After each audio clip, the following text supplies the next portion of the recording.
ਤੁਸੀਂ ਸੁਣ ਰਹੇ ਹੋ Chawla news network Toronto CNN Toronto. ਤੁਹਾਡਾ ਬਹੁਤ ਬਹੁਤ ਤਹਿ ਦਿਲ ਤੋਂ ਸਵਾਗਤ ਹੈ ਮੇਰੇ ਵੱਲੋਂ। ਸਤਿ ਸ੍ਰੀ ਅਕਾਲ ਜੀ। ਜੀ ਸ਼ੁਕਰੀਆ ਸਾਰਿਆਂ ਨੂੰ, ਸਤਿ ਸ੍ਰੀ ਅਕਾਲ ਜੀ। ਜੀ ਗੁੱਡ ਮਾਰਨਿੰਗ ਹੋ ਚੁੱਕੀ ਹੈ ਉੱਥੇ, ਹੁਣ ਨਵੀਂ ਪਹਿਰ ਹੈਗੀ ਹੈ, ਸਾਡੀ ਇੱਥੇ ਸ਼ਾਮ ਹੈਗੀ ਹੈ ਔਰ ਤੁਹਾਨੂੰ ਸਾਡੇ ਵੱਲੋਂ ਗੁੱਡ ਮਾਰਨਿੰਗ। ਗੱਲ ਕਰਦੇ ਹਾਂ ਕਿ ਪੰਜਾਬ ਤੋਂ ਜਾਂ ਫਿਰ ਭਾਰਤ ਦੀ ਖਬਰਾਂ ਅਸੀਂ ਟੱਚ ਕਰਾਂਗੇ। ਪਹਿਲੇ ਮੈਂ ਚਾਹਾਂਗੀ ਤੁਸੀਂ ਗੱਲਬਾਤ ਕਰੋ ਕਿ ਖਜ਼ਾਨਾ ਮੰਤਰੀ ਚੀਮਾ ਨੇ ਵਿਕਾਸ ਬਾਰੇ ਸੁਣਿਆ ਹੈ ਕਿ ਇੱਕ ਨਵਾਂ ਹੀ ਅਹਿਮ ਟੀਚਾ ਰੱਖਿਆ, ਕੀ ਕਹਿਣਾ ਚਾਹੋਗੇ? ਜੀ ਬਿਲਕੁਲ, ਇਹਨਾਂ ਨੇ ਟੀਚਾ ਰੱਖ ਦਿੱਤਾ। ਵੈਸੇ ਨਾ ਮੈਨੂੰ ਇਉਂ ਲੱਗਦਾ ਕਈ ਵਾਰ ਜਿਵੇਂ ਨਾ ਫਿਲਮਾਂ ਦੀ ਕਹਾਣੀ ਜੇ ਕੋਈ ਕਾਪੀ ਕਰੇ ਤਾਂ ਉਹਦੇ ਤੇ ਕਾਪੀਰਾਈਟ ਲੱਗ ਜਾਂਦਾ, ਕਾਪੀਰਾਈਟ ਪੈ ਜਾਂਦਾ। YouTube ਜਾਂ Facebook ਤੇ ਜਿੱਦਾਂ ਆਪਾਂ ਕਰਦੇ ਆ ਤਾਂ ਜੇ ਉਹ ਇੱਕ ਦੂਜੇ ਦਾ ਕੰਟੈਂਟ ਕਾਪੀ ਕਰੋਗੇ ਤੇ ਉਹ ਤਾਂ ਵੀ ਹੋ ਜਾਂਦਾ। ਮੈਨੂੰ ਲੱਗਦਾ ਕਿ ਸਿਆਸਤ ਦੇ ਵਿੱਚ ਵੀ ਕਾਪੀਰਾਈਟ ਕਾਨੂੰਨ ਬਣਾ ਦੇਣਾ ਚਾਹੀਦਾ ਆ, ਕਿਉਂਕਿ ਇਹ ਇੱਕ ਦੂਜੇ ਦੀ ਨਕਲ ਬੜੀ ਮਾਰਦੇ ਆ। ਹੁਣ ਆ ਸਿੱਧੀ ਸੁਧੀ ਭਾਰਤੀ ਜਨਤਾ ਪਾਰਟੀ ਵਾਲਿਆਂ ਦੀ ਨਕਲ ਆ। ਉਹਨਾਂ ਨੇ 2047 ਵਾਲਾ ਵਿਜ਼ਨ ਦਿੱਤਾ ਸੀਗਾ ਕਿ 2047 ਤੱਕ, ਮਤਲਬ ਕਿ ਉਦੋਂ ਤੱਕ ਬਈ ਸਾਨੂੰ ਦਿੱਤੀ ਚਲੋ ਵੋਟਾਂ, ਠੀਕ ਹੈ, 2047 ਚ ਫਿਰ ਆਪਾਂ ਤੁਹਾਨੂੰ ਬਣਾ ਦਿਆਂਗੇ ਵਿਸ਼ਵ ਗੁਰੂ। ਉਹ ਕੰਮ ਇਹਨਾਂ ਨੇ ਫੜ ਲਿਆ। ਹੁਣ ਅਸੀਂ ਤਾਂ ਕਹਿੰਦੇ ਕਿ ਵਰਤਮਾਨ ਚ ਜਿਉਣਾ ਚਾਹੀਦਾ। ਵਰਤਮਾਨ ਦੇ ਹਾਲਾਤ ਕਿਹੋ ਜਿਹੇ, ਉਹ ਵਿਜ਼ਨ ਦੇ ਰਹੇ ਨੇ ਜੀ 35 ਚ ਇਹੋ ਜਿਹਾ ਪੰਜਾਬ ਹੋਊਗਾ, 2030 ਚ ਪੰਜਾਬ ਇਹੋ ਜਿਹਾ ਹੋਊਗਾ ਤੇ 2047 ਤੱਕ ਇਹੋ ਜਿਹਾ ਬਣਾ ਦੇਾਂਗੇ। ਮਤਲਬ ਕਿ ਉੱਥੇ ਹੀ ਚੱਲ ਪਏ ਨੇ। ਮਤਲਬ ਕਿ ਜਦੋਂ ਤੁਸੀਂ ਪਹਿਲੀ ਵਾਰ ਵੋਟਾਂ ਮੰਗੀਆਂ ਉਦੋਂ ਹੀ ਕਹਿ ਦੇਣਾ ਸੀਗਾ ਕਿ ਭਾਈ 2047 ਤੱਕ ਵਿਜ਼ਨ ਆਪਣਾ ਵੋਟ ਪਾਉਣੀ ਹੈ ਸੋ ਪਾਓ। ਸਮਝ ਤੋਂ ਪਰੇ ਦੀ ਗੱਲ ਹੈ ਜੀ। 10% ਵਿਕਾਸ ਦਰ ਅਸੀਂ 2047 ਤੱਕ ਹਾਸਲ ਕਰਾਂਗੇ। ਗੱਲ ਇਹ ਆ ਕਿ ਵਿਕਾਸ ਦਾ ਚਲੋ ਇਹ ਵੀ ਠੀਕ ਆ, ਗੋਲ ਰੱਖਣੇ ਕੋਈ ਮਾੜੀ ਗੱਲ ਨਹੀਂ ਹੈ। ਜ਼ਿੰਦਗੀ 'ਚ ਗੋਲ ਰੱਖਣੇ ਚਾਹੀਦੇ ਆ ਤੇ ਸਿਆਸਤ ਦੇ ਵਿੱਚ ਜਾਂ ਸਰਕਾਰ ਦੇ ਵਿੱਚ ਵੀ ਠੀਕ ਹੈ, ਇਹ ਕੰਮ ਆਪਾਂ ਉਹਨਾਂ ਤੇ ਵੀ ਲਾਗੂ ਕਰ ਦਿੰਦੇ ਹਾਂ। ਬਟ ਉਹਦਾ ਰੋਡ ਮੈਪ ਕਿੱਥੇ ਆ? ਉਹੀ ਗੱਲ, ਮੇਰੀ ਆਹ ਗਰੰਟੀ, ਮੇਰੀ ਆਹ ਗਰੰਟੀ, ਬਿਜਲੀ 24 ਘੰਟੇ ਮੇਰੀ ਆਹ ਗਰੰਟੀ, ਔਰਤਾਂ ਨੂੰ 1000 ਰੁਪਇਆ ਮੇਰੀ ਆਹ ਗਰੰਟੀ, 60,000 ਕਰੋੜ ਰੁਪਇਆ ਲੈ ਆਉਂਗਾ ਮੇਰੀ ਆਹ ਗਰੰਟੀ। ਤਾਂ ਗੱਲ ਇਹ ਹੈ ਕਿ ਜਿੱਥੇ ਗਰੰਟੀਆਂ ਦਾ ਕੱਖ ਨਹੀਂ ਵਟਿਆ ਗਿਆ ਉੱਥੇ ਟੀਚਿਆਂ ਦਾ ਕੀ ਹੈ? ਹੁਣ ਤੁਸੀਂ ਕਹਿ ਰਹੇ ਹੋ ਕਿ ਬਈ 7.5% ਵਿਕਾਸ ਦਰ ਅਸੀਂ 30 ਤੱਕ ਛੋਲਾਂਗੇ, ਮਤਲਬ ਕਿ ਗਵਰਨਮੈਂਟ ਦੇ ਤੌਰ ਤੇ ਦੇਖਦੇ, ਚਲੋ ਆਮ ਆਦਮੀ ਪਾਰਟੀ ਨਹੀਂ ਵੀ ਰਿਪੀਟ ਹੁੰਦੀ ਤਦ ਵੀ 47 ਤੱਕ ਅਸੀਂ ਚਲੇ ਜਾਵਾਂਗੇ 10%। 10% ਮਤਲਬ ਕਿ ਗਰੋਥ ਰੇਟ ਜਿਹੜੀ ਹੈ ਤੁਹਾਡੀ, ਫਰਜ਼ ਕਰੋ ਐਤਕੀ ਤੁਹਾਡਾ ਮੰਨ ਲਓ ਜਿੱਦਾਂ ਤੁਹਾਡੀ ਸੈਲਰੀ ਹੈ ਜੀ ਉਹ $100 ਹੈ ਜਾਂ $100 ਆ, ਤਾਂ ਅਗਲੇ ਸਾਲ ਉਹ ਵੱਧ ਕੇ $110 ਹੋਵੇ। ਉਹਨੂੰ ਕਿੰਨੀ ਗਰੋਥ ਰੇਟ ਕਹਾਂਗੇ? 10%। ਹਾਂਜੀ, ਵੀ ਜਾਨੀ ਡਬਲ ਡਿਜਿਟ ਚ ਲਿਜਾਣਾ। ਤਾਂ ਉਹਦੇ ਲਈ ਰੋਡ ਮੈਪ ਕੀ ਹੈ? ਕਿਉਂਕਿ ਜੇ 47 ਤੱਕ ਤੁਸੀਂ ਵਿਜ਼ਨ ਰੱਖ ਰਹੇ ਹੋ ਤਾਂ ਫਿਰ ਤੁਹਾਨੂੰ ਰੋਡ ਮੈਪ ਵੀ ਹੁਣ ਤੋਂ ਪੇਸ਼ ਕਰਨਾ ਪਵੇਗਾ ਨਾ ਜੀ। ਗੱਲ ਇਹ ਆ ਕਿ ਸਾਡਾ ਹੁਣ ਮਤਲਬ ਕਿ ਸਰਵਿਸ ਸੈਕਟਰ ਵੀ ਡਾਊਨ ਹੈ, ਮੈਨੂਫੈਕਚਰਿੰਗ ਸੈਕਟਰ ਵੀ ਡਾਊਨ ਆ।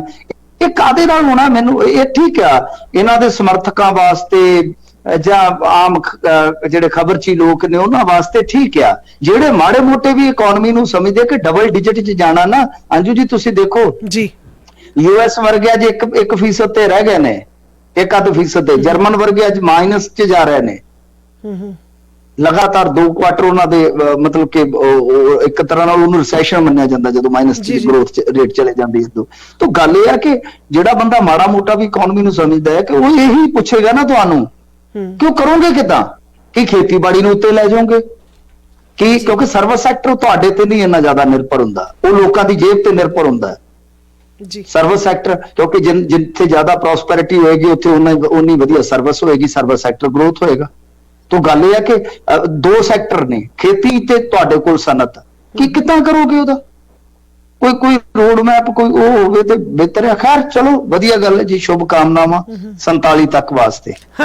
ਵਿਜ਼ਨਰੀ ਹੋਣਾ ਮੇਰੇ ਹਿਸਾਬ ਨਾਲ ਬਹੁਤ ਹੀ ਵਧੀਆ ਗੱਲ ਹੈ। ਤੁਸੀਂ ਬਿਲਕੁਲ ਸਹੀ ਕੀਤਾ ਹੈ ਕਿ ਕਿਸ ਤਰੀਕੇ ਦੇ ਨਾਲ ਵੈਸੇ ਮਿੰਟੂ ਜੀ ਜਦੋਂ ਪੋਲੀਟਿਕਸ ਦੀ ਗੱਲ ਕਰੀਏ ਔਰ ਜਦੋਂ ਪਲੈਟਫਾਰਮਸ ਦੀ ਗੱਲ ਕਰੀਏ, ਜਦੋਂ ਪਾਰਟੀ ਆਪਣੇ ਪਲੈਟਫਾਰਮਸ ਰੱਖਦੀਆਂ ਨੇ ਨਾ, ਕੈਨੇਡਾ ਦੀ ਪੋਲੀਟਿਕਸ ਦੇ ਵਿੱਚ ਅਸੀਂ ਬੇਬੁਨਿਆਦੀ ਪਲੈਟਫਾਰਮਸ ਤੇ, ਔਰ ਅਗਰ ਪਲੈਟਫਾਰਮ ਆਪਣੇ ਵਾਅਦੇ ਪੂਰੇ ਨਾ ਕੀਤੇ ਜਾਣ ਨਾ ਤਾਂ ਆਪੋਜੀਸ਼ਨ ਪਾਰਟੀਜ਼ ਬੜੇ ਸਖਤ ਅੰਦਾਜ਼ ਨਾਲ ਫੜਦੀਆਂ ਨੇ ਔਰ ਉਹ ਜੋ ਖੜਾ ਉਤਰਨਾ ਹੁੰਦਾ ਹੀ ਹੁੰਦਾ ਬਹੁਤ ਘੱਟ ਹੁੰਦਾ।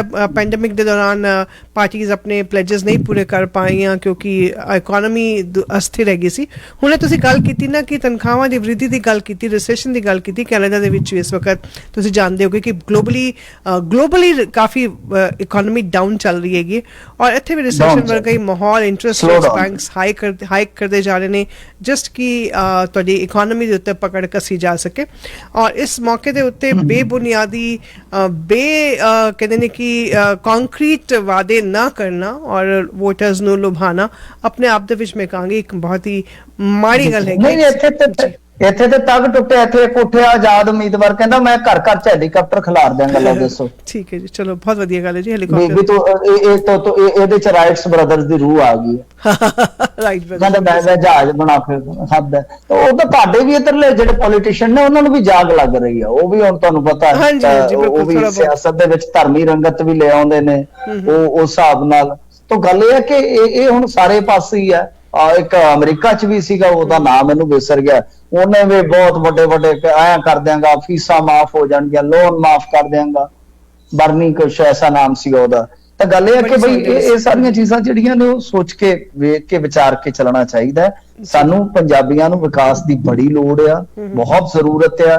ਤੇ ਇੱਥੇ ਵਿਕਾਸ ਤੇ ਤਾਂ ਗੱਲ ਹੀ ਨਹੀਂ ਹੁੰਦੀ। ਸ਼ੁਕਰ ਹੈ ਚਲੋ ਇਹਨਾਂ ਨੇ ਗੱਲ ਤੇ ਕੀਤੀ ਚੀਮਾ ਸਾਹਿਬ ਨੇ, ਤੇ ਇਸ ਬਹਿਸ ਨੂੰ ਅੱਗੇ ਲੈ ਕੇ ਜਾਣ, ਲੋਕਾਂ ਦੇ ਸੁਝਾਅ ਲੈ ਜਾਣ। ਦੇਖਿਆ ਜਾਵੇ ਕਿ ਦੋ ਜਿਹੜੀਆਂ ਸਾਡੇ ਕੋਲ ਮੁੱਖ ਕਹਿ ਲੋ ਕਿ ਖੇਤੀ ਤਾਂ ਹੈ ਹੀ ਸਾਡੀ, ਆਪਾਂ ਸਮਝਦੇ ਕਿ ਇੱਕ ਵਿਰਾਸਤ ਹੈ ਜੀ, ਉਹਨੂੰ ਵਿਰਾਸਤ ਨੂੰ ਵਪਾਰਕ ਆਪਾਂ ਬਣਾ ਕੇ ਗਾਂ ਕਿੱਦਾਂ ਫਾਇਦਾ ਲੈ ਸਕਦੇ ਆ। ਸਨਅਤ ਨੂੰ ਛੋਟਾ ਜਿਹਾ ਸੂਬਾ ਹੈ, ਖੁਸ਼ਕ ਬੰਦਰਗਾਹਾਂ ਨੇ ਕੁਛ ਹੈ ਨਹੀਂ, ਨੇੜੇ ਤੇੜੇ ਪੋਰਟ ਨਹੀਂ ਹੈ, ਲੈਣਾ ਨਹੀਂ ਦੇਣਾ ਨਹੀਂ ਹੈ, ਲੌਜਿਸਟਿਕ ਖਰਚੇ ਨੇ ਬਹੁਤ ਜ਼ਿਆਦਾ। ਇਹ ਸਾਰੀਆਂ ਚੀਜ਼ਾਂ 'ਚ ਕਿਵੇਂ ਕੰਪੀਟ ਕਰੋਗੇ? ਇਹ ਬਹੁਤ ਵੱਡਾ ਸੋਚਣ ਵਿਚਾਰਨ ਦਾ ਵਿਸ਼ਾ ਹੁੰਦਾ ਹੈ ਤੁਹਾਡੇ ਵਾਸਤੇ ਜੀ। कॉलर्स कॉल कर रहे हैं। मैं एक बार फिर तो रिक्वेस्ट करांगी कि टॉपिक ते रहो और छोटा प्रश्न रखो, वड्डियां गल्लां नहीं। मैं नहीं जानती किहड़े कॉलर ने, मैं किसी ते पर्सनल नहीं गल कर रही, बट इट्स फॉर एवरीवन। लांगे कॉल ऑन द एयर। हाँ जी, सत श्री अकाल कॉलर जी, तुसीं एयर ते कोई हेलो भैन जी, सत श्री अकाल भाई साहब जी, सत श्री अकाल भाई साहब जी। पुराने टाइम ते नकलीए हुंदे सीगे, नकलां करदे हुंदे सीगे, ਉਹਨਾਂ ਨੂੰ ਮਸਖਰੇ ਕਹਿੰਦੇ ਸੀਗੇ। ਤਾਂ ਇਹ ਮਸਖਰਿਆਂ ਦਾ ਕੀ ਵਿਜ਼ਨ ਹੋਊਗਾ ਸਰ? ਤੁਸੀਂ ਜ਼ਿਆਦਾ ਜਾਣਦੇ ਹੋ ਕਿਉਂਕਿ ਤੁਸੀਂ ਬਹੁਤ ਵਿਦਵਾਨ ਹੈਗੇ ਆ। Thank you very much. ਕਿ ਮਸਖਰਿਆਂ ਦਾ ਕੀ ਪਲਾਨਿੰਗ ਹੁੰਦੀ ਹੈ? Thank you very much sir. Thank you ਦੇ ਆਪਣੇ ਵਿਚਾਰ ਔਰ ਉਹਨੇ।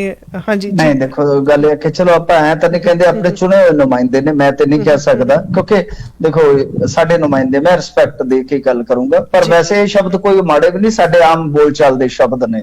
ਗੱਲ ਇਹ ਹੈ ਕਿ ਦੇਖੋ ਬਿਲਕੁਲ ਇਹ ਚੀਜ਼ ਜਿਹੜੀ ਹੈ ਉਹ ਦੂਸਰੇ ਪੱਖ ਤੋਂ ਸੋਚਣ ਵਾਲੀ ਹੈ ਕਿ ਬਈ ਤੁਸੀਂ ਗੰਭੀਰਤਾ ਨਾਲ ਕਿੰਨਾ ਵੱਧ ਰਹੇ। ਜੇ ਦੇਖੋ ਦੋ ਚੀਜ਼ਾਂ ਹੁੰਦੀਆਂ ਨੇ ਅੰਜੂ ਜੀ, ਕਿ ਇੱਕ ਜਾਂ ਤਾਂ ਵਿਕਾਸ ਮੁਖੀ ਹੋ ਜਾਓ ਜਾਂ ਵੋਟ ਮੁਖੀ ਹੋ ਜਾਓ। ਜੇ ਤੁਸੀਂ ਵਿਕਾਸ ਮੁਖੀ ਹੋਵੋਗੇ ਨਾ, ਫਿਰ ਤੁਹਾਨੂੰ ਆਪਣੀ ਸਟੇਟ ਵਾਸਤੇ, ਆਪਣੀ ਰਿਆਸਤ ਵਾਸਤੇ, ਆਪਣੇ ਖਿੱਤੇ ਵਾਸਤੇ ਬਹੁਤ ਕਰੜੇ ਫੈਸਲੇ ਲੈਣੇ ਪੈਂਦੇ ਆ, ਕੌੜੇ ਕੁੱਟ।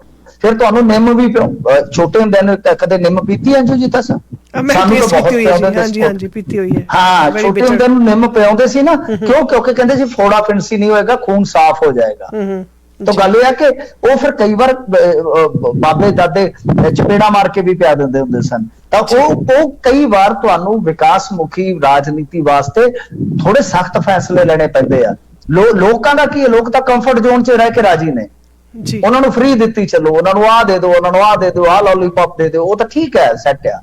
ਪਰ ਉਹਨਾਂ ਨੂੰ ਵੀ ਇੱਕ ਵਿਜ਼ਨ ਦੇਣਾ ਕਿ ਹਾਂ ਯਾਰ ਆਪਾਂ ਅੱਜ ਜੇ ਆਹ ਸਾਰਾ ਕੁਝ ਲਵਾਂਗੇ ਤਾਂ ਕੱਲ ਨੂੰ ਏਦਾਂ ਦੇ ਨਹੀਂ ਬਣ ਸਕਦੇ।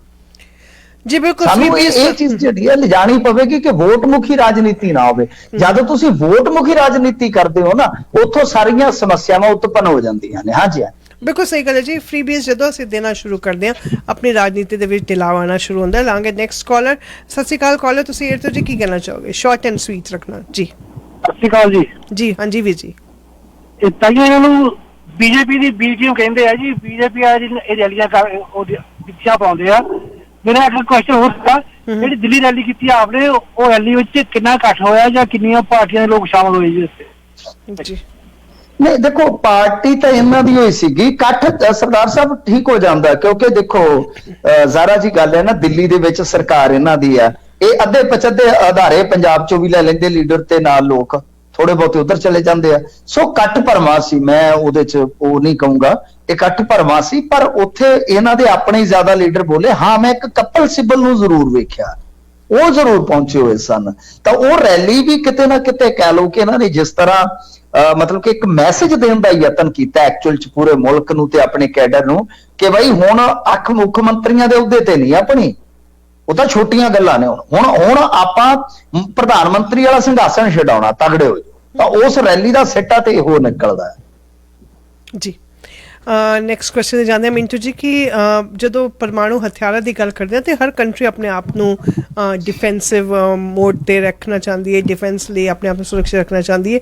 ਪਰ ਜਦੋਂ ਇਸ ਤਰੀਕੇ ਦੀ ਪਰਮਾਣੂ ਹਥਿਆਰਾਂ ਦੀ ਅਸੁਰੱਖਿਆ ਦੂਸਰੀ ਕੰਟਰੀਜ਼ ਮਹਿਸੂਸ ਕਰਦੇ ਨੇ ਕਿ ਸੁਣਨ ਵਿੱਚ ਖਬਰਾਂ ਦੇ ਵਿੱਚ ਹੈਗਾ ਕਿ ਪਰਮਾਣੂ ਹਥਿਆਰਾਂ ਦੇ ਦੌਰ ਦੇ ਵਿੱਚ ਚੀਨ ਨੇ ਆਪਣੇ ਹਥਿਆਰ ਵਧਾਏ ਨੇ, ਕੀ ਕਹਿਣਾ ਚਾਹੋਗੇ? ਦੇਖੋ ਇਹ ਨਾ ਸਟਾਕਹੋਮ ਦੀ ਰਿਪੋਰਟ ਆਉਂਦੀ ਹੁੰਦੀ ਹੈ, ਮੈਨੂੰ ਉਹਨਾਂ ਦਾ ਪੂਰਾ ਨਾਮ ਤੇ ਸ਼ਾਇਦ ਨਹੀਂ ਆਏਗਾ, ਸ਼ਾਇਦ ਪੀਸ ਰਿਸਰਚ ਉਹ ਦਿੰਦੇ ਹੁੰਦੇ ਨੇ, ਇੰਟਰਨੈਸ਼ਨਲ ਪੀਸ ਰਿਸਰਚ ਵਾਲੇ ਹਥਿਆਰਾਂ ਦੀ ਨਾ ਰਿਪੋਰਟਿੰਗ ਜ਼ਿਆਦਾ ਉਹਨਾਂ ਦੀ ਹੁੰਦੀ ਹੈ। ਤਾਂ ਉਹਨਾਂ ਨੇ ਜੋ ਆਪਦੀ ਤਾਜ਼ਾ ਰਿਪੋਰਟ ਦੇ ਵਿੱਚ ਕਿਹਾ ਤਾਂ ਉਹ ਇਜ਼ਰਾਈਲ ਨੂੰ ਦੇਖੋਗੇ ਤਾਂ ਉਹ ਸਥਿਰ ਹੈ ਵੈਸੇ ਤਾਂ, ਜੇ ਆਪਾਂ ਯੂਐਸ ਨੂੰ ਦੇਖੀਏ ਤੇ ਰਸ਼ੀਆ ਨੂੰ ਦੇਖੀਏ ਤਾਂ ਬਈ ਥੋੜਾ ਇਹਨਾਂ ਨੇ ਵੀ ਇਨਕਰੀਜ਼ ਕੀਤਾ ਹੈ। ਮਤਲਬ ਕਿ ਲਾ ਲਓ ਜੇ 5246 ਦੇ ਮੁਕਾਬਲੇ ਅਮਰੀਕਾ ਚ ਦੇਖੋਗੇ ਤਾਂ ਇਸ ਵੇਲੇ ਉਹਨਾਂ ਦੇ ਕੋਲ 5428 ਹੈ ਜੀ, ਤਾਂ ਵਧਾਇਆ। ਤਾਂ ਦੂਸਰੇ ਪਾਸੇ ਰਸ਼ੀਆ, ਉਹਨਾਂ ਦੇ ਕੋਲ ਤੇ ਬਹੁਤ ਨੇ, 5899 ਸੀ, ਉਹਨਾਂ ਨੇ 977 ਕਰ ਲਿਆ। ਪਰ ਜਦੋਂ ਤੁਸੀਂ ਇੱਧਰ ਨੂੰ ਥੱਲੇ ਆਓਗੇ ਹੇਠਾਂ ਨੂੰ ਤਾਂ ਬਈ ਫਿਰ ਪਾਕਿਸਤਾਨ ਨੇ 165 ਤੋਂ 70 ਕਰ ਲਿਆ ਤੇ ਭਾਰਤ ਨੇ 160 ਤੋਂ 64। ਮਤਲਬ ਕਿ ਪਹਿਲਾਂ 165 ਭਾਰਤ ਦੀ ਕੋਸ਼ਿਸ਼ ਸੀ ਕਿ ਪਾਕਿਸਤਾਨ ਦੇ ਬਰੋਬਰ ਜੇ ਪਹੁੰਚੀਏ।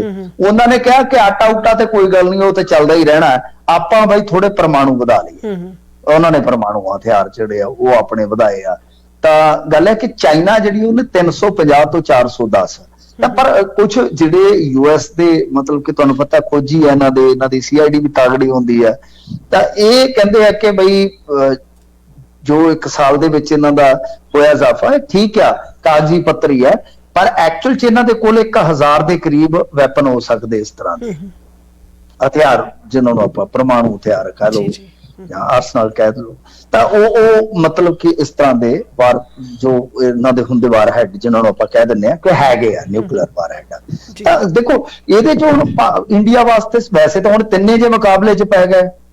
ਚੀਨ ਤਾਂ ਚਲੋ ਬਾਈ ਉਹ ਸਹਿੰਦਾ ਹੈ, ਤੇ ਭਾਰਤ ਪਾਕਿਸਤਾਨ ਵਾਲੇ ਜੇ ਜਾਣਗੇ ਇੱਕ ਦੂਜੇ ਤੋਂ ਡਰਦੇ ਤਾਂ ਫਿਰ ਇਹ, ਕਿਉਂਕਿ ਦੇਖੋ ਇੱਕ ਚੀਜ਼ ਮੈਂ ਨਾ ਇੱਕ 1998 ਦੀ ਰਿਪੋਰਟ ਸੁਣੀ ਹੈ। 1998 ਦੀ ਰਿਪੋਰਟ ਕਿਸੇ ਨੇ ਕੋਟ ਕੀਤੀ ਸੀ ਕਿ ਉਸ ਸਮੇਂ ਯੂਐਸ ਦਾ ਇਹਨਾਂ ਹਥਿਆਰਾਂ ਨੂੰ ਸਾਂਭਣ ਸੰਭਾਉਣ ਤੇ 1 ਬਿਲੀਅਨ ਖਰਚਾ ਹੁੰਦਾ ਹੈ। ਨਹੀਂ 100 ਬਿਲੀਅਨ, ਸੌਰੀ 100 ਬਿਲੀਅਨ। ਤੇ ਉਹ 98 ਤੋਂ ਤਾਂ ਹੁਣ ਤਾਂ ਲੱਗਦਾ ਵੀ ਦੁੱਗਣਾ ਆਉਂਦਾ ਹੋਏਗਾ। ਤਾਂ ਇਹੀ ਹੈ ਕਿ ਹੁਣ ਇਹ ਸਮੱਸਿਆ ਕਿ ਚਾਈਨਾ ਵਧਾ ਰਿਹਾ ਹੈ।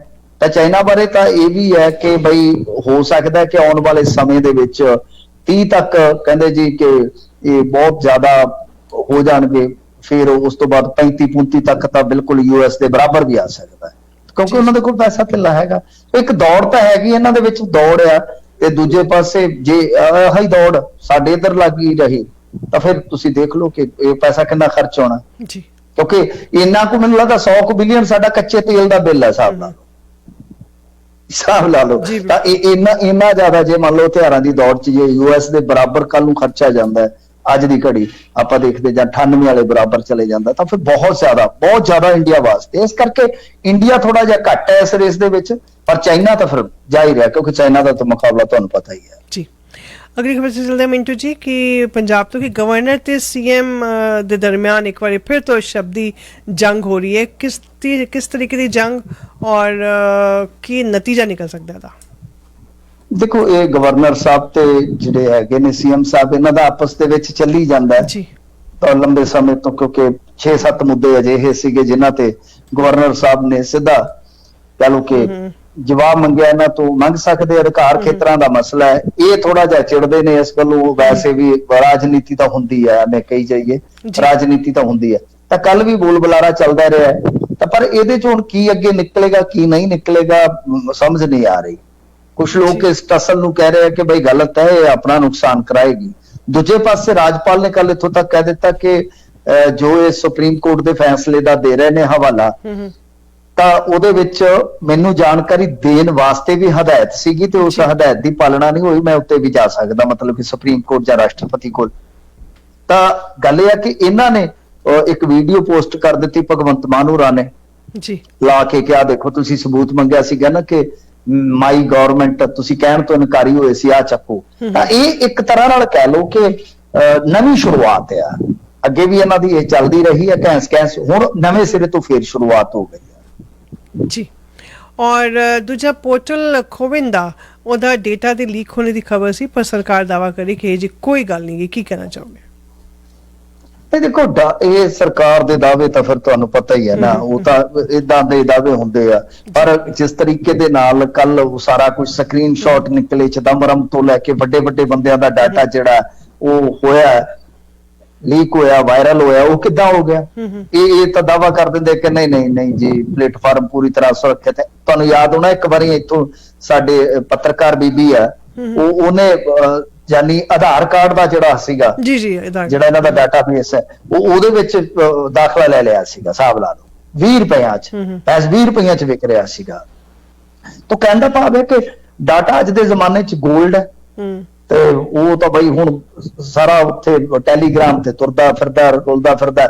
ਮੈਂ ਤੇ ਹੁਣ ਇੱਕ ਮੀਡੀਆ ਆਊਟਲੈਟ ਦਾ ਦਾਅਵਾ ਪੜ੍ਹ ਕੇ ਹਟਿਆ, ਉਹ ਕਹਿ ਰਹੇ ਨੇ ਕਿ 100 ਕਰੋੜ ਦਾ, ਕਿਉਂਕਿ ਹੁਣ ਦੇਖੋ ਗੱਲ ਕੀ ਸੀਗਾ ਕਿ ਟੀਕਾਕਰਨ ਜਦੋਂ ਹੋਇਆ ਹੈ ਕੋਵਿਡ ਵਾਲਾ, ਇਹੀ ਪੰਗਾ ਹੁੰਦਾ ਇਹਨਾਂ ਚੀਜ਼ਾਂ ਦਾ, ਜਦੋਂ ਹੋਇਆ ਇਹਨਾਂ ਨੇ ਸਾਰਾ ਕੁਝ ਔਨ ਰਿਕਾਰਡ ਕੀਤਾ, ਤੇ ਔਨ ਰਿਕਾਰਡ ਜਦੋਂ ਕੀਤਾ ਤਾਂ ਉਹ ਡਾਟਾ ਜਿਹੜਾ ਹੈ ਉਹਦੇ ਵਿੱਚ ਕਿਸੇ ਦਾ ਆਧਾਰ ਕਾਰਡ ਆ, ਪੈਨ ਕਾਰਡ ਆ ਜਾਂ ਪਾਸਪੋਰਟ ਕੁਝ ਵੀ ਹੈ, ਤਾਂ ਉਹ ਹੁਣ ਜੇ ਚਲੇ ਗਿਆ 100 ਕਰੋੜ ਦਾ ਡਾਟਾ, ਤਾਂ ਉਹਦੇ ਚ ਕੀ ਹੁੰਦਾ ਕਿ ਆਪਣੇ ਵਰਗੇ ਕਹਿ ਦਿੰਦੇ ਆ ਯਾਰ ਲੈ ਸਾਡੇ ਉੱਥੇ ਕਿਹੜਾ ਅਕਾਊਂਟ ਦੇ ਵਿੱਚ ਬਈ ਉੱਥੇ ਅਸ਼ਰਫੀਆਂ ਪਈਆਂ ਨੇ, ਸਾਡਾ ਕੀ ਕਰ ਲੈਣਾ। ਹੁੰਦਾ ਕੀ ਹੈ ਕਿ ਉਹ ਜੋ ਮਤਲਬ ਕਿ ਜਿਹੜੇ ਇਸ ਤਰ੍ਹਾਂ ਦੇ ਫਰਾਡੀ ਲੋਕ ਹੁੰਦੇ ਉਹਨਾਂ ਕੋਲ ਜਦੋਂ ਡਾਟਾ ਪਹੁੰਚ ਜਾਂਦਾ ਤਾਂ ਵੱਖ-ਵੱਖ ਤਰੀਕੇ ਹੁੰਦੇ ਆ, ਤਾਂ ਜਿਹੜਾ ਕੁਝ ਮਾਲ ਸਬਾਬ ਮਾੜਾ ਮੋਟਾ ਹੁੰਦਾ ਉੱਥੇ ਖਾਤਿਆਂ ਖੁੱਤਿਆਂ ਚ ਹੁੰਝ ਲੈਂਦੇ ਨੇ ਜੀ, ਉਹਨਾਂ ਦੇ ਹੱਥ ਲੱਗੇਗਾ ਤਾਂ ਜ਼ਰਾ ਜੀ ਗੱਲ ਹੈ ਕਿ ਸਾਈਬਰ ਫਰਾਡ ਵਧੇਗਾ। ਪਰ ਇਹ ਇਨਕਾਰੀ ਹੋ ਰਿਹਾ, ਜਦ ਕਿ ਅੱਜ ਦੀ ਖਬਰ ਹੈ ਮੀਡੀਆ ਆਊਟਲੈਟ ਨੇ ਦਾਵਾ ਕੀਤਾ ਕਿ 100 ਕਰੋੜ ਦਾ ਪਰਸਨਲ ਡਾਟਾ ਮੈਸੇਜਿੰਗ ਐਪ ਜਿਹੜੀ ਹੈ ਟੈਲੀਗ੍ਰਾਮ,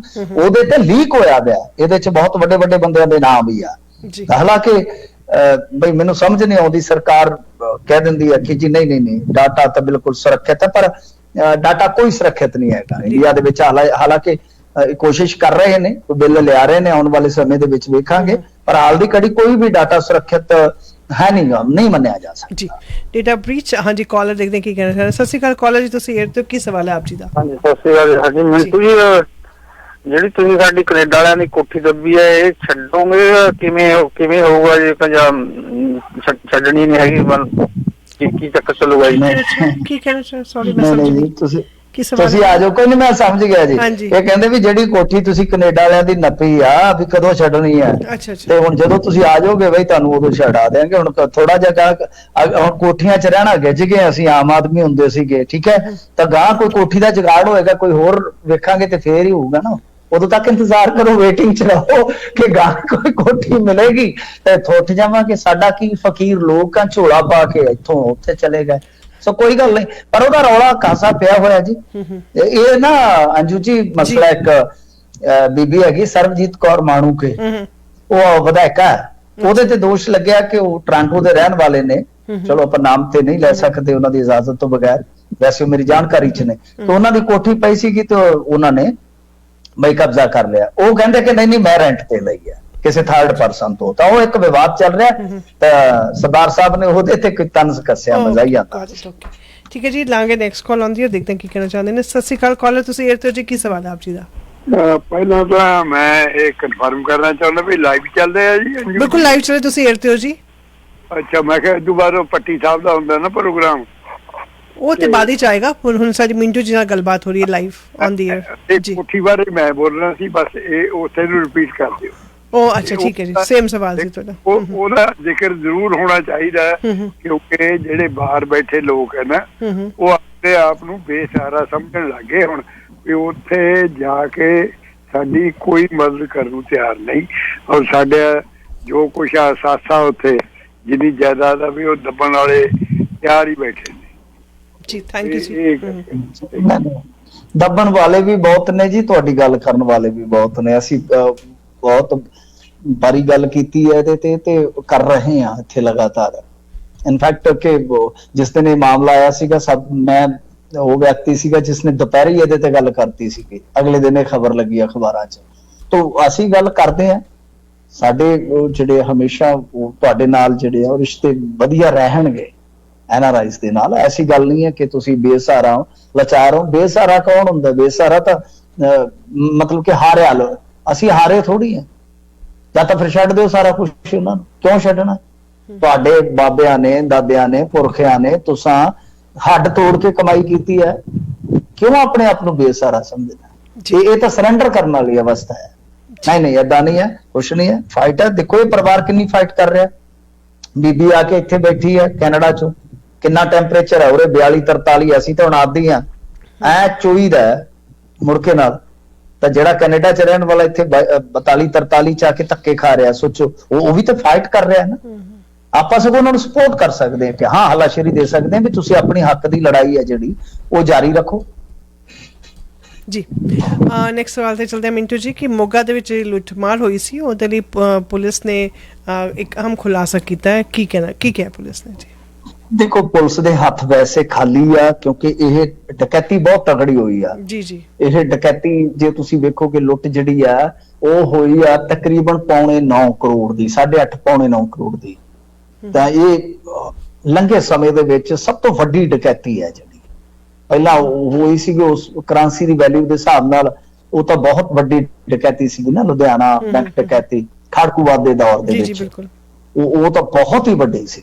ਤਾਂ ਇਹ ਅੱਜ ਦੇ ਸਮੇਂ ਦੇ ਵਿੱਚ ਵੱਡੀ ਹੈ, ਪਰ ਇਹਨਾਂ ਦੇ ਕੋਲੋਂ ਹਾਲੇ ਤੱਕ ਕੁਝ ਵੀ ਨਹੀਂ ਹੋਇਆ। ਪੁਲਿਸ ਜਿਹੜੀ ਹੈ ਉਹ ਹਨੇਰੇ 'ਚ ਹੀ ਹਾਲੇ ਹੱਥ ਪੈਰ ਮਾਰਦੀ ਪਈ ਆ। ਪਰੰਤੂ ਕੱਲ ਇੱਕ ਗੱਲ ਇਹਨਾਂ ਨੇ ਕਹੀ ਹੈ ਕਿ ਜਿਹੜੇ ਉੱਥੇ ਬੈਠੇ ਸਨ, ਮਤਲਬ ਕਿ ਇਹ ਕੈਸ਼ ਭਰਨ ਦਾ ਕੰਮ ਕਰਦੀ ਸੀ ਕਿ ਕੰਪਨੀ ਵੈਨਾਂ ਰਾਹੀਂ ATMs ਦੇ ਵਿੱਚ, ਤਾਂ ਉੱਥੇ ਜਦੋਂ ਰਾਤ ਨੂੰ ਕੈਸ਼ ਪਿਆ ਸੀ ਇਹਨਾਂ ਦੇ ਟਿਕਾਣੇ ਤੇ ਜੀ, ਜਿੱਥੇ ਆਏ ਨੇ ਉਹ ਲੁਟੇਰੇ, ਕਹਿ ਲੋ ਡਕੈਤ ਹੀ ਨੇ ਵੈਸੇ, ਜਿਹੜਾ ਏਦਾਂ ਆ ਕੇ ਇੱਕ ਦੇ ਜੋਰ ਤੇ ਲੈ ਜਾਣਾ ਸਾਰਾ ਕੁਝ। ਤਾਂ ਉਹ ਕਹਿੰਦੇ ਕਿ ਉਸ ਵੇਲੇ ਜਿਹੜੇ ਸੁਰੱਖਿਆ ਕਰਮੀ ਸਨ, 2-3 ਸੀ, ਇੱਕ ਤਾਂ ਆਫ ਸੀਗਾ ਤੇ ਜਿਹੜੇ ਦੂਜੇ ਸੀ ਉਹ ਸੁੱਤੇ ਪਏ ਸਨ। ਤੇ ਮੈਂ ਇਸੇ ਗੱਲ ਦਾ ਹੀ ਕਿਤੇ ਨਾ ਕਿਤੇ ਨਾ ਜੀ ਅੰਦਾਜ਼ਾ ਲਾਉਂਦਾ ਸਾਂ ਕਿ ਜੇ ਉਹਨਾਂ ਦੇ ਕੋਲ ਹਥਿਆਰ ਸੀਗੇ, ਸੁਰੱਖਿਆ ਕਰਮੀ ਸੀਗੇ, ਤੇ ਜੇ ਉਹ ਕੰਧਾਂ ਟੱਪ ਕੇ ਆਏ ਨੇ ਰਾਤ ਨੂੰ, ਜੇ ਉਹ ਜਾਗਦੇ ਹੁੰਦੇ ਤੇ ਉਹਨਾਂ ਨੇ ਦੂਰੋਂ ਫਾਇਰ ਕਰ ਦੇਣਾ ਸੀਗਾ। ਕੁਛ ਨਾ ਕੁਛ ਮਤਲਬ ਕਿ ਰੈਜ਼ਿਸਟੈਂਸ ਤਾਂ ਦਿਖਾਈ ਦਿੰਦੀ ਨਾ। ਬਿਲਕੁਲ ਸਹੀ। ਤਾਂ ਕਿਤੇ ਨਾ ਕਿਤੇ ਉਹ ਸਾਰਾ ਕੁਝ ਜਿਹੜਾ ਆ ਉਹ ਮਤਲਬ ਕਿ ਹੋਇਆ ਨਹੀਂ। ਤਾਂ ਮੈਨੂੰ ਏਦਾਂ ਲੱਗਦਾ ਸੀ, ਕਿਉਂਕਿ ਦੇਖੋ ਅਸੀਂ ਵੀ ਥੋੜਾ ਇਹਨਾਂ ਦੁਨੀਆਦਾਰੀਆਂ ਦੇ ਕਿੱਸਿਆਂ ਚੋਂ ਗੁਜ਼ਰੇ ਆ, ਕਿ ਬਈ ਉਹ ਮੈਨੂੰ ਇਹ ਲੱਗਦਾ ਸੀ ਉਹ ਸੁੱਤੇ ਹੀ ਹੋਣਗੇ। ਤਾਂ ਹੁਣ ਕੱਲ ਪੁਲਿਸ ਵਾਲਿਆਂ ਨੇ ਕਨਫਰਮ ਕਰ ਦਿੱਤਾ ਹੈ ਕਿ ਉਹ ਸੁੱਤੇ ਸੀਗੇ, ਤੇ ਉਹਨਾਂ ਨੇ ਫਿਰ ਚਪੇੜਾ ਮਾਰ ਕੇ ਠਾ ਲਏ ਹੋਣੇ ਟੁੱਟੋ। ਤੇ ਗੱਲ ਇਹ ਕਿ ਬਸ ਹੁਣ ਤੇਰਾ ਲੁੱਟਿਆ ਸ਼ਹਿਰ ਭੰਬੋਰ, ਉਹ ਸੱਸੀ ਵਾਲੀ ਕਹਾਣੀ ਯਾਦ ਆ ਜਾਂਦੀ ਹੈ ਨਾ। ਤੇ ਸੱਸੀ ਸੁੱਤੀ ਲੁੱਟੀ ਗਈ ਸੀਗੀ, ਤੇ ਇੱਥੇ ਵੀ ਇਹ ਸੁੱਤੇ ਪਏ ਲੁੱਟੇ ਗਏ ਆ। ਇਹ ਹੁਣ ਸੁੱਤੇ ਸੀ ਕਿ ਜਾਣ ਕੇ ਕੋਈ ਮਸਲਾ ਹੋਇਆ ਸੀ ਇਹਨਾਂ ਦੇ ਵਿੱਚ, ਉਹ ਵੀ ਵੇਖਣਾ ਪਏਗਾ ਨਾ। ਜੀ ਬਿਲਕੁਲ ਸਹੀ ਗੱਲ ਹੈ। ਵਿਚਕਾਰ ਕੋਈ ਹੋਰ ਧਾਂਦਲੀਬਾਜ਼ੀ ਤਾਂ ਨਹੀਂ ਹੈ, ਉਹ ਵੀ ਪੁਸ਼ਟੀ ਜ਼ਰੂਰ ਕਰਨੀ ਬਣਦੀ ਹੈ। ਮਿੰਟੂ ਜੀ ਤੁਹਾਡਾ ਬਹੁਤ ਬਹੁਤ ਤਹਿ ਦਿਲ ਤੋਂ ਸ਼ੁਕਰੀਆ ਜੀ ਮੇਰੇ ਵੱਲੋਂ, ਔਰ ਕੱਲ ਦੁਬਾਰਾ ਤੋਂ ਇਸੇ ਤਰ੍ਹਾਂ ਦੇ ਨਾਲ ਮੁਲਾਕਾਤ ਕਰਾਂਗੇ। ਤਦ ਤੱਕ ਤੁਹਾਡਾ ਸਾਡਾ ਰੱਬ ਰਾਖਾ ਜੀ। ਸਤਿ ਸ਼੍ਰੀ ਅਕਾਲ। ਸਤਿ ਸ਼੍ਰੀ ਅਕਾਲ। ਤੁਸੀਂ ਸੁਣ ਰਹੇ ਹੋ Chawla news network Toronto CNN Toronto.